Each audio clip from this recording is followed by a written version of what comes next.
तो बच्चों, आज फिर मैं आपके लिए कहानी लेकर आया हूँ जिसका नाम है फूलों की राजकुमारी थम्बलीना। तो बच्चों, कुछ समय पहले की बात है। एक शहर में एक औरत अकेली रहती थी। उसका अपना कोई नहीं था। इस बात से वो काफ़ी दुखी थी। एक दिन वो अपनी परी दोस्त से मिलने के लिए गई और उसे कहा कि मुझे एक बेटी चाहिए। परी ने उसकी बात सुनकर उसे एक बीज दिया, एक बीज, और बोली कि तुम इस बीज को अपने घर के एक गमले में लगा देना। परी से बीज लेने के बाद महिला घर पहुंची और उसके बताए हुए अनुसार बीज को अपने घर के गमले में लगा दिया। अगले दिन जब वो गमले के पास गई तो उसने देखा कि उसमें एक सुंदर सा फूल खिला था। वो एक जादुई फूल था जिसका नाम था ट्यूलिप, और उसकी पंखुड़ियाँ आधी खुली हुई थीं। उस औरत ने जब उस फूल को किस किया तो उसकी पंखुड़ियाँ पूरी तरह से खिल गई। फूल के खिलते ही उसमें से एक बहुत खूबसूरत लड़की बाहर निकली। वो लड़की फूल ही की तरह बेहद कोमल थी और उसका साइज, उसका आकार अंगूठे जितना था। इसलिए उस औरत ने उसका नाम थम्बलीना रखा। थंब यानी अंगूठा। तो बच्चों, महिला ने थम्बलीना से कहा, बेटी, मैं तुम्हारी माँ हूँ और अब से मैं ही तुम्हारा पालन पोषण करूँगी और तुम्हें बहुत प्यार से रखूँगी। ये सुनकर थम्बलीना भी काफ़ी खुश हो गई और खुशी खुशी उसी घर में रहने लगी। एक दिन थम्बलीना खेल रही थी, तभी मेंढक की नज़र उस पर पड़ी। मेंढक ने अपने मन में सोचा कि क्यों ना इससे मैं अपने बेटे की शादी करा दूँ।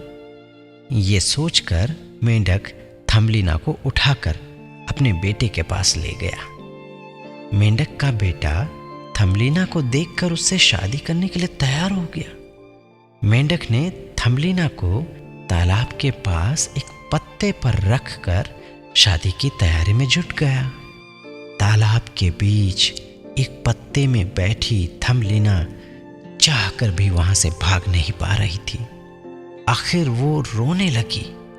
तभी एक तितली ने थम्बलीना को देखा। उसने उसे वहां से उठाया और फूलों के नगर में ले चली गई। यहाँ तितली ने थम्बलीना को अपने साथ रखा और उसके खाने पीने का इंतजाम करने में जुट गई। तभी एक झिंगुर की नज़र थम्बलीना पर पड़ी। वो भी उसकी ब्यूटी देखकर दंग रह गया। वो थम्बलीना को अपने दिल की बात बताने पहुंचा। ये सुनकर थम्बलीना ने उसे समझाया कि हम दोनों एक नहीं हो सकते, हम अलग अलग जीव हैं। इस पर झिंगुर के मित्रों ने भी कहा, दोस्त, ये थोड़ी अजीब है, ये लड़की हमारे जैसे नहीं है। ये बात झिंगुर समझ गया। उसने थम्बलीना को छोड़ दिया। इसके बाद थम्बलीना अपने घर का रास्ता ढूंढने लगी।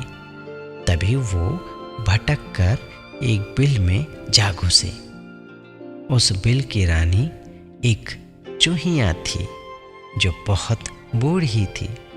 चूहिया ने थम्बलीना को सहारा दिया।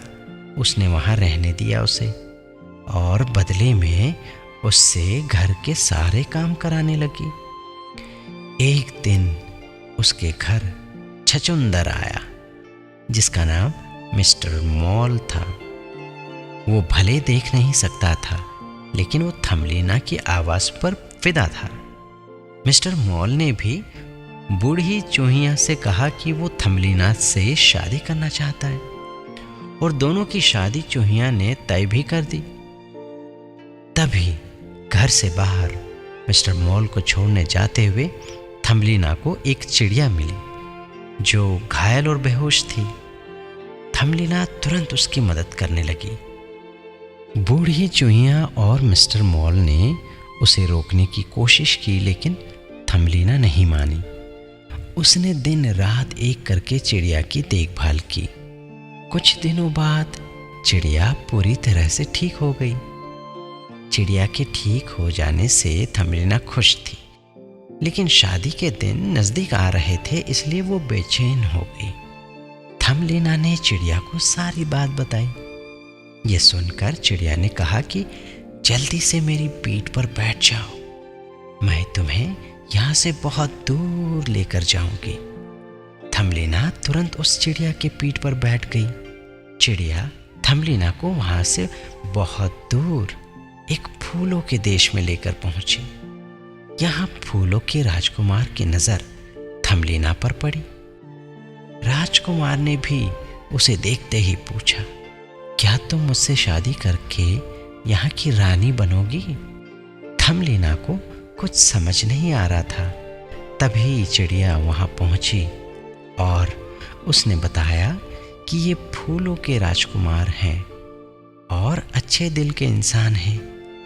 ये सुनकर थमलीना ने शादी के लिए हाँ कर दी। शादी के बाद थमलीना को फूलों के देश से पंख भी मिल गए और थमलीना फूलों की राजकुमारी कहलाने लगी। तो बच्चों, कैसे लगी आपको ये कहानी? उम्मीद है कि आपको ये कहानी बहुत अच्छी लगी होगी। इस कहानी से हमें ये सीख मिलती है कि हमें हमेशा दूसरों का भला करना चाहिए। और मैं हूँ दिनेश डावर। मैं फिर आपके लिए और एक नई कहानी लेकर आऊँगा अगले शो में। तब तक के लिए टाटा एंड बाय बाय।